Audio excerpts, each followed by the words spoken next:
I guess this autocast has been a sensitive subject for the past few days, but since we're changing our process on several other things, I figured I would show you the process we're changing on this material as well. So different mills and different foundries will have different specifications slightly on what they will allow in their material or not. Before, we were selling this material as just cast iron drums and rotors, which is pretty much all you see in this pile. And then more recently, the foundry we were selling into would also accept bare cast iron blocks and cast iron heads. So we were mixing those items together, and majority of the pile is just the drums and rotors, but we were able to mix that material in, so we did so. Now that we've had the falling out with the buyer of this material, and I'm more than likely going to end up selling this material to the previous home, I've got to get those heads and blocks out of there.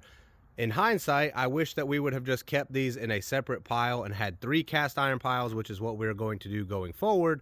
But since they're mixed in this pile and they're not accepted by the other foundry, they have to come out.